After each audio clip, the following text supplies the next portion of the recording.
নমস্কার বন্ধুরা, রুম্পার হেসেলে তোমাদের সকলকে স্বাগত। আমার আজকের রেসিপি হলো একটি ডেজার্ট, সেটা হচ্ছে ফুড কাস্টার্ড ডেজার্ট। তা ফুড কাস্টার্ড ডেজার্ট বানানোর জন্য আমি এখানে দেখো কিছু ফ্রুট কেটে নিয়েছি এরকমভাবে ছোট ছোট করে। এটা হচ্ছে আপেল কুচি, কিশমিশ, সবুজ আঙুর, খেজুর, এটা হচ্ছে তরমুজ, কলা আর হচ্ছে কালো আঙুর, আর এখানে আছে বেদানা, কাজু। এই দিয়েই আমি আজকে ফুড কাস্টার্ডটা তৈরি করব। তাহলে চলো তৈরি করে নেওয়া যাক। আমি এখানে দেখো প্যান বসিয়ে আধা লিটার দুধ আমি এখানে নিয়েছি, নিয়ে আমি জাল দিয়ে গরম করে নিয়েছি। এবার আমি এর মধ্যে প্রথমে আমি এখানে একটু গুঁড়ো দুধ দিয়ে দেবো। গুঁড়ো দুধটা আমি এই কারণেই দিচ্ছি, এটা গুঁড়ো দুধ দিলে পরে এটা স্বাদ দ্বিগুণ হয়ে যাবে, এই জন্য আমি গুঁড়ো দুধটা দিলাম। এবার গুঁড়ো দুধটা এটার সঙ্গে ভালো করে মিশিয়ে নেব। এখানে দেখো গুঁড়ো দুধটা আমি মিশিয়ে ভালো করে গুলিয়ে নিয়েছি, আর দুধ ফুটেও উঠেছে। এবার আমি এর মধ্যে চিনি দিয়ে দেবো। চিনি আমি এই 1 কাপ মতো চিনি দিচ্ছি, তোমরা তোমাদের স্বাদ অনুযায়ী দেবে। আমার চিনি বেশি একটা মিষ্টি পছন্দ না, তাই আমি কম দিলাম। এদিকে গুঁড়ো দুধও দিয়েছি, গুঁড়ো দুধেরও একটা মিষ্টতা আছে, এই জন্য আমি 1 কাপ দুধ দিলাম, এই চিনি দিলাম। চিনি দিয়ে চিনিটা গলা পর্যন্ত আমি দুধটাকে ভালো করে ফুটিয়ে নেবো। এদিকে দুধটা জাল হতে থাক, আমি ওদিকে কাস্টার্ড পাউডারটা গুলিয়ে নেব। এদিকে আমি জাল করে রাখা দুধ আগে থেকে কিছুটা তুলে রেখেছিলাম ঠান্ডা করার জন্য, তা দুধটা ঠান্ডা হয়ে গেছে। এবার আমি এর মধ্যে কাস্টার্ড পাউডারটা গুলে নেব। আর কাস্টার্ড পাউডার কখনোই গরম দুধে গোলানো যাবে না।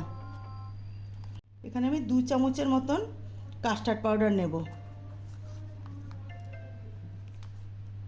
এবার আমি এটাকে ভালো করে গুলিয়ে নেব। এই যে দেখো কাস্টার্ড পাউডারটা দুধের সাথে আমি ভালো করে মিশিয়ে নিয়েছি, আর আমি এখানে ভ্যানিলা কাস্টার্ড পাউডার ব্যবহার করছি। এবার আমি এই কাস্টার্ড পাউডারটা আমি দুধের সাথে ভালো করে মিশিয়ে নেব। দুধটা দেখো জাল দিয়ে বেশ ঘন হয়ে গেছে, গ্যাসের আঁচটা আমি একদম লোতে করে দিয়েছি। এবার আমি এক হাতে কাস্টার্ডের মিশ্রণটা ঢালবো, আর এক হাত দিয়ে অনবরত দুধটা নাড়তে থাকবো, না হলে কাস্টার্ড এটা দলা বেঁধে যাবে। এবার আমি সমানে নাড়তে থাকবো ঘন হয়ে আসা পর্যন্ত। দেখো কাস্টার্ডের মিশ্রণটা তৈরি হয়ে গেছে, ঘনত্বটা ঠিক এরকম হবে। আমি গ্যাস বন্ধ করে দিয়েছি। এবার আমি এটা একটা পাত্রে নামিয়ে নেব। আমি একটি বোলের মধ্যে কাস্টার্ডের মিশ্রণটা ঢেলে নিয়েছি। এখন আমি এটাকে ঢাকনি দিয়ে ঢেকে 1 ঘন্টার জন্য ফ্রিজে আমি ঠান্ডা করতে রেখে দেবো। তারপরে 1 ঘন্টা পরে আমি আবার ফিরে আসছি।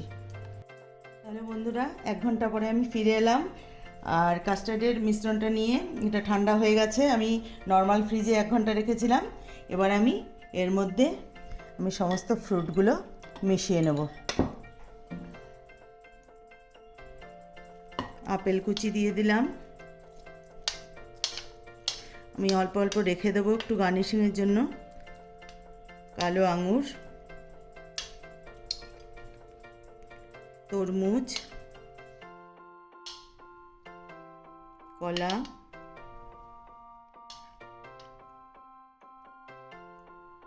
খেজুর, সবুজ আঙুর, কিশমিশ। এবার আমি এর মধ্যে দিয়ে দেবো কিছু বেদানা।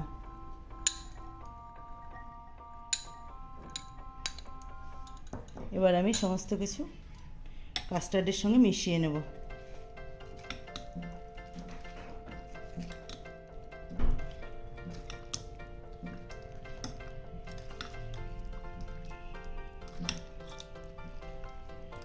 দেখো কাস্টার্ডের সঙ্গে সমস্ত ফ্রুট মেশানো হয়ে গেছে।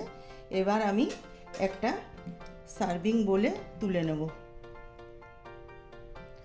আমার এই রেসিপিটি যদি তোমাদের ভালো লেগে থাকে তাহলে লাইক, শেয়ার, কমেন্টস করো, আর তোমাদের বাড়িতে বানিয়ে নেওয়ার অনুরোধ রইল।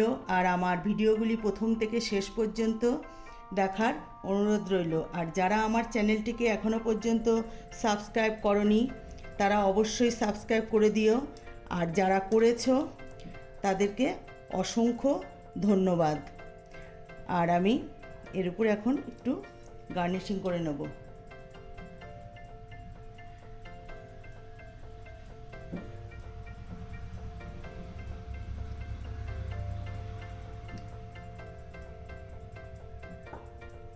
দিয়ে দেবো একটু কাজু,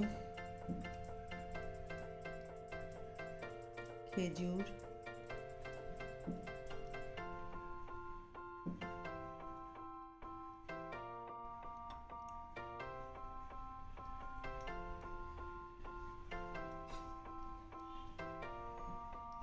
তাহলে বন্ধুরা ভিডিওটা আজকে আমি এখানেই শেষ করছি। ভালো থাকবেন, সুস্থ থাকবেন, নমস্কার।